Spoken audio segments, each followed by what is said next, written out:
की window seat तर सोडाच, पण ट्रेनमध्ये शिरता येतंय की नाही हा मोठा प्रश्न पडलेला लोकांना. हे असे ह्या लोकांना टार्गेट मिळालं नाही ना की असं टार्गेट करतात, पैसे काढून तिकीट काढून सुद्धा फाईन.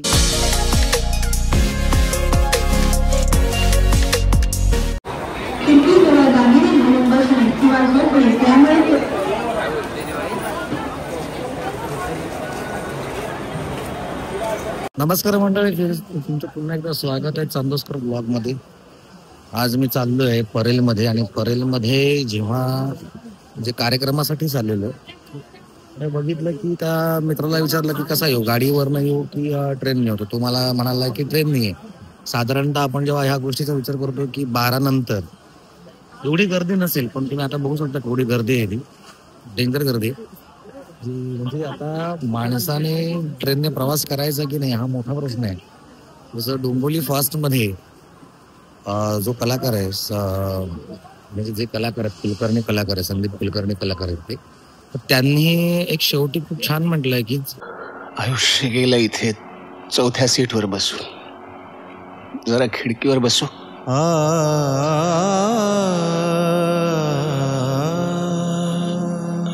आता सध्या ही परिस्थिती झालेली आहे की विंडो सीट तर सोडाच, पण ट्रेनमध्ये शिरता येतंय की नाही हा मोठा प्रश्न पडलेला लोकांना.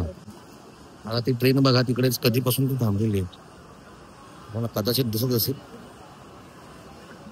फोकस करतो मी, केव्हापासून ती थांबलेली आहे. ही जर आणि आता जे बघा आलेली आहे, पण ठाणा ट्रेन आहे, त्याचा आम्हाला काय उपयोग नाही. नमस्कार, आत्ता एक असा गोंधळ झालेला आहे की आम्ही परेलमध्ये उतरलो, आणि परेलमध्ये उतरल्यानंतर ही बाकीची इतर जी टीम आहे त्यांच्याकडे तिकीट म्हणजे त्या लोकांनी UTS ॲपवरून तिकीट तर काढलं, आणि नंतर ते लोक म्हणजे त्याने निकेतचं असं म्हणणं आहे की सुरुवातीला आम्ही जेव्हा काउंटरवरती गेलो तर तिकडे काउंटरवरती 500 रुपये आम्ही दाखवलं, तर त्याला सांगितलं आमच्याकडे सुट्टे नाही आहेत. त्याच्यानंतर मग त्याने दुसऱ्या ठिकाणी पण बघितलं, पण तिकडे पण गर्दी प्रचंड असल्यामुळे त्याने मग नंतर दुसरीकडे UTS हा जो रेल्वेचाच ॲप आहे UTS हा, आणि त्या रेल्वेच्या UTS ॲपमध्ये त्यांनी पैसे कट झाले. पैसे सगळे कट झाल्यानंतर आता ते ट्रान्झॅक्शन फेल दाखवत आहे, आणि आता TCNचं असं म्हणणं आहे की हा आमचा प्रॉब्लेम नाही आहे, हे तुम्ही तुमचं बघायला पाहिजे होतं. आणि आता त्यांचा असा प्रॉब्लेम झाला आहे की ते म्हणतात की तुम्ही तुमचा प्रॉब्लेम तो तुम्ही सॉल्व्ह करा, पण आता आम्हाला आमचं जे काम आहे जे तिकीट बघणं आहे ते तुम्हाला द्यावं लागेल. तर तुम्हाला काय वाटतं, जर UTS हा ॲप जो आहे त्याचा ट्रान्झॅक्शन पैसे तर कट झालेत, पण आता पैसे कट झाल्यानंतर पण जर आम्हाला हे जर असे करत असतील म्हणजे ट्रान्झॅक्शन फेल, आणि ते आता हा प्रॉब्लेम UTSचा आहे, पैसे तर कट झालेत. आता त्याच्यानंतर ते आता पुढे म्हणतात की तुम्ही तिघजण होतात, पण तिघांचा नाही तर तुम्हाला मी तुमच्यावरती एक दया अशी करू शकतो की तुम्हाला दोघांचा फाईन भरावा लागेल.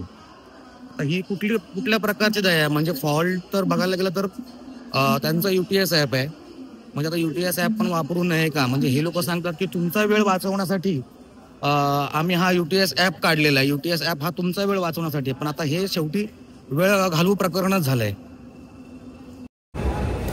या आता आमचे मित्र सगळे अडकले.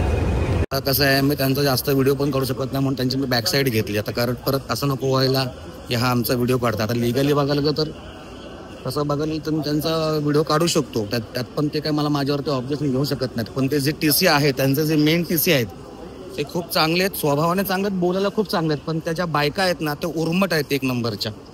आणि अशा बायका तर आहेतच, पण त्यांची जी काही बोलण्याची पद्धत आहे, मला सांगतो तुमचा आवाज वाढवू नका. अरे पण तुझा आवाज केवढा आहे त्याचा पण तू विचार कर ना. तुम्ही ज्या पद्धतीने बोलताय, तुम्ही त्या पद्धतीने तुम्ही वागताय, त्याला पण काय लॉजिक आहे की नाही, अर्थ आहे की नाही.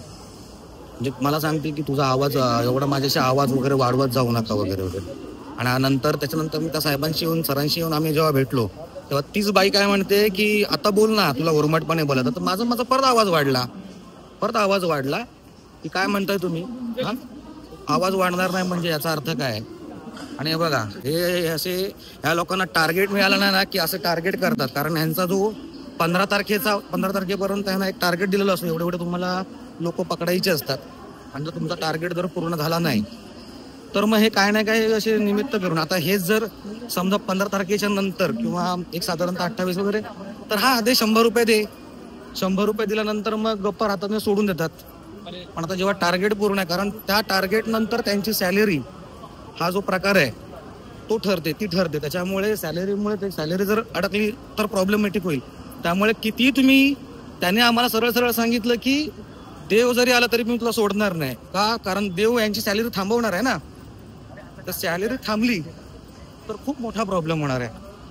त्याच्यामुळे कधी लक्षात ठेवा. आता चला त्या UTS ॲप जरी रेल्वेचा असला किंवा त्यांनी त्यांच्या सोयीनुसार लोकांसाठी चांगल्या उद्देशाने केला असेल, पण तुम्ही सुद्धा तेवढी काळजी घ्या की UTS मध्ये शो तिकीट झालं आहे की नाही याची तुम्ही पूर्णपणे काळजी घ्या, तरच या.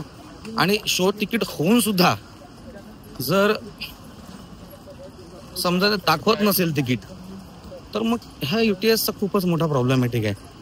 फाईन भरून निघालेली मंडळी आहेत. 2 जण पैसे काढून तिकीट काढून सुद्धा फाईन. म्हणजे ती तिकीट फक्त आली नाही. तर तुम्ही UTS ऍप वरती असाल तर ह्यावरती अजिबात विश्वास ठेवू नका. तुमचं तिकीट आधी बघा. ते जर असेल तरच पुढे प्रवास करा. आता कधी कधी तुमचे पैसे कट होतील. एवढं थर्ड क्लास ऍप आहे ते. हो, सध्या मी पण UTS ऍपच्या याच्यावर भरोसा झालो. पण आपलं कसं, आपण एक गोष्ट विचार करतो की आपली वेळ वाचेल. एकच मिनिट. आपण काय करतो, UTS ऍप घेतो आणि त्यांनीच सांगितलेलं असतं की तुम्ही, आणि त्यांची ट्रेनमध्ये अनाउन्समेंट असते की तुम्ही तुमचा वेळ वाचू शकता, रांगेत उभं राहायची आता गरज नाही आहे. पण शेवटी त्यांनी आम्हाला रांगेत उभं केलंच ना. शेवटी TCच्या समोर आम्हाला उभं केलंच ना, थांबवलंच ना, आमचा वेळ वाया घालवलंच ना. आता आम्हाला आमच्या कामासाठी जायचं होतं, पण असो, त्या लोकांनी त्यांचं काम केलं. मंडळी, यामध्ये चूक कोणाची? UTS ॲपची की ज्याने UTS ॲप वापरला त्याची? हे तुम्ही कमेंट्समध्ये नक्की सांगा. आणि UTS ॲपने जरी धोका दिला असला तरी तुम्ही धोका देऊ नका. चॅनलला लाईक करा, सबस्क्राईब करा आणि सबस्क्राईब केल्यानंतर बेल आयकॉन नक्की दाबा. धन्यवाद मंडळी. Good night.